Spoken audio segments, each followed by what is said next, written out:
नमस्कार दोस्तों। निफ्टी और बैंक निफ्टी के डेली एनालिसिस के इस वीडियो में आपका स्वागत है। दोस्तों एक्चुअली में ये डेली नहीं वीकली एनालिसिस है। यहाँ पे हम जो डेली वीडियो आपको दिया करते थे, अब हम यहाँ पे उस डेली के अलावा भी सैटरडे या संडे को एक वीकली एनालिसिस की वीडियो दिया करेंगे, ताकि आपको एक ब्रॉडर मूवमेंट का पता चले कि मार्केट किस ट्रेंड में जा सकती है आगे अगले हफ्ते। हम छोटे छोटे जो ट्रेंड देखा करते थे डेली, अब उसके अलावा भी हम वीक में एक बार कोशिश करेंगे कि आपको एक जो मूवमेंट होता है उस मूवमेंट की जानकारी हम आपको देने का प्रयास करें यहाँ पे। तो आप देख सकते हैं कि हम यहाँ पे निफ्टी के चार्ट पे हैं, निफ्टी के चार्ट खोल रखे हैं और निफ्टी के चार्ट पे हमने यहाँ डेली टाइम फ्रेम के चार्ट लगा रखे हैं। और इस पे आप देख सकते हैं दोस्तों कि हम जहाँ स्ट्रगल कर रहे थे ब्रेकआउट के लिए, नीचे से जो हम यहाँ पर लगभग 17,400 के करीब जो एक बार गए थे, उससे ऊपर जाने के बाद जब हम यहाँ इस जोन में, आप देख सकते हैं कि इस जोन में हम यहाँ काफ़ी स्ट्रगल कर रहे थे इस जोन से ऊपर जाने के 17,850 से 17,900 के बीच।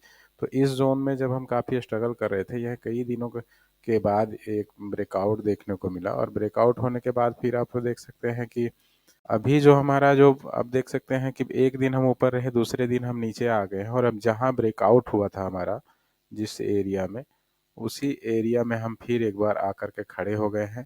फ्राइडे का जो लो था हमारा, वो यही ब्रेकआउट पे ही था। मार्केट फ्राइडे को यहाँ पे एक कह सकते हैं कि स्पिनिंग टॉप बना करके, ये कैंडल जो है इसको स्पिनिंग टॉप कहते हैं।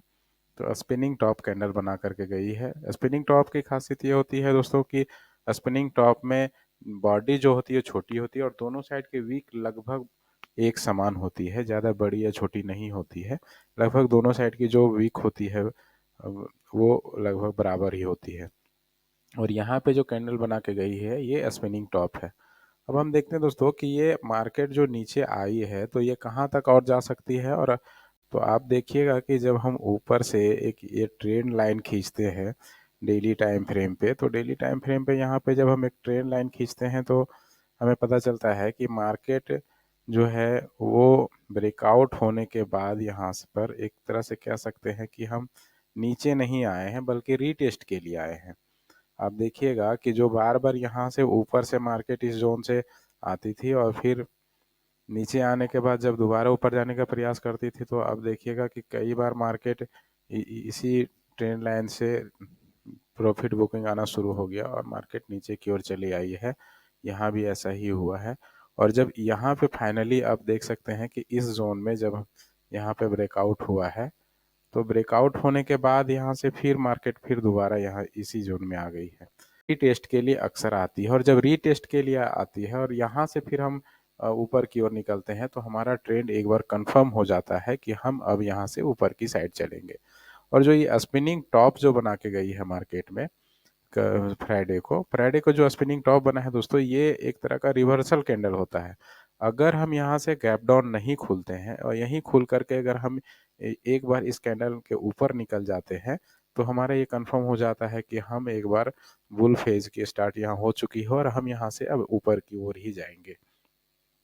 और देखा जाए तो मंडे को चांसेस है, ये भी है कि मंडे को यहाँ से ऊपर की ओर जो हमारा ट्रेंड है वो कंटिन्यू रह सकता है, क्योंकि कल डाउ जोन में थोड़ी सी बढ़त देखने को मिली है।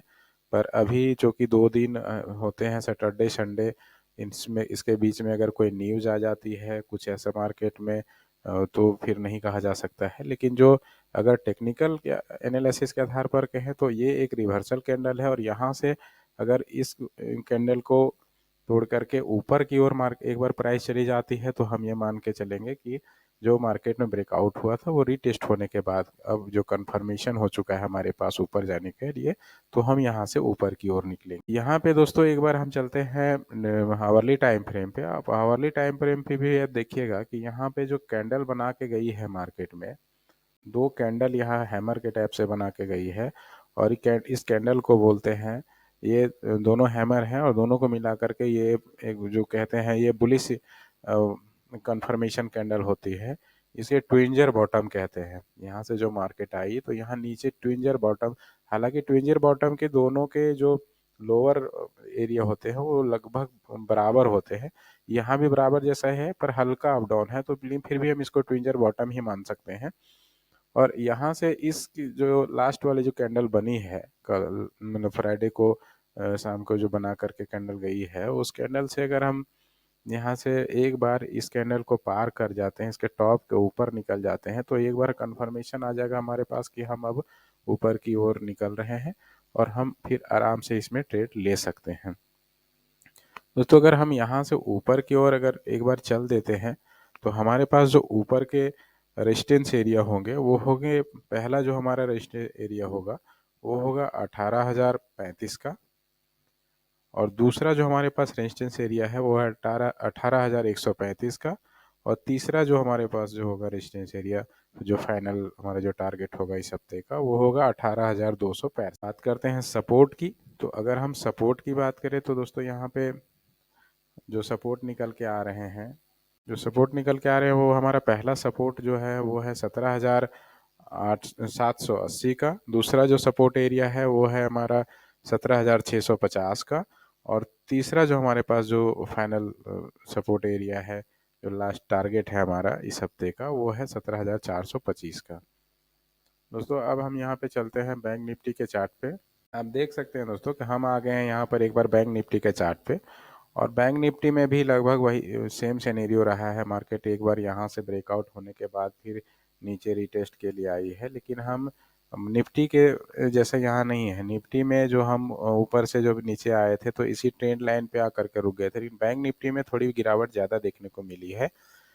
तो अब हम यहाँ से जो खड़े हैं एक बार इसमें अगर डेली टाइम फ्रेम पे देखें तो डेली टाइम फ्रेम पे यहाँ पे अभी जो दिख रहा है सिनेरियो वो तो बेयरिश दिख रहा है। ऐसा लग रहा है कि हम बैंक निफ्टी में भी थोड़ा और नीचे जाएंगे।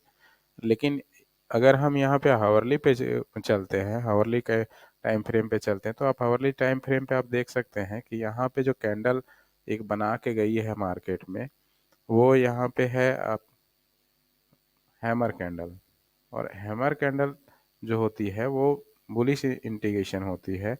और हैमर यहाँ पे आप देख सकते हैं कि हैमर कैंडल बना के गई है, तो ये इस कैंडल के हैमर के ऊपर एक बार मार्केट निकल चुकी है। यहाँ तो एक कंफर्मेशन हमको मिल चुका है। दूसरा जो कंफर्मेशन हमारा जो बाकी है वो है इस हैमर के पहले वाला जो रेड कैंडल है, इस कैंडल को अगर मार्केट एक बार क्रॉस कर जाती है जो है 41,200 के करीब, अगर 41,200 से हम ऊपर की ओर निकल जाते हैं तो हमारे पास एक बार यहाँ भी कंफर्मेशन आ जाएगा कि हम यहाँ से ऊपर की ओर निकल रहे हैं।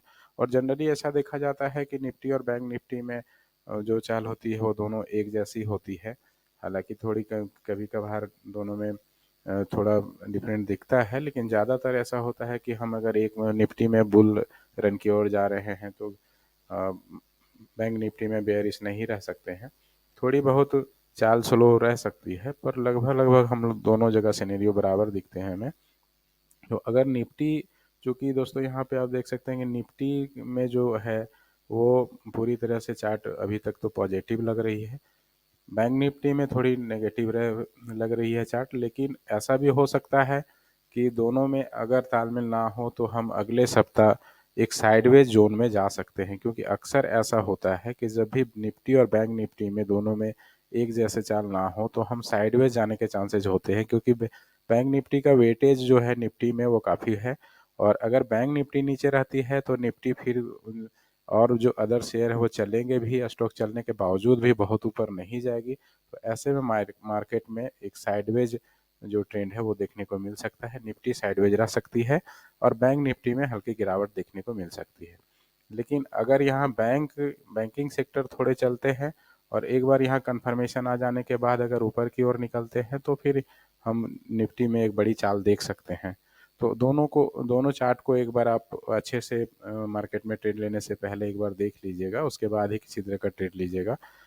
दोस्तों अगर हम यहाँ से अभी जहाँ मार्केट क्लोज है हमारा, यहाँ से ऊपर की ओर चलते हैं तो हमारे जो ऊपर के साइड के जो रेजिस्टेंस एरिया है वो है 41,600 के, पहला जो हमारा रेजिस्टेंस एरिया है। दूसरा जो हमारा रेजिस्टेंस एरिया होगा वो होगा 42,000 का, और तीसरा जो हमारा जो रेजिस्टेंस एरिया होगा वो होगा 42,750 25 का। और अगर यहीं से हम कहीं नीचे की ओर फिर हम एक बार नीचे चले जाते हैं, नीचे खुल करके या फिर फ्लैट खुल करके नीचे की ओर चले जाते हैं, तो हमारे जो नीचे साइड के जो टारगेट होंगे वो होंगे, पहला जो हमारा सपोर्ट एरिया होगा दोस्तों वो है 40,845 का।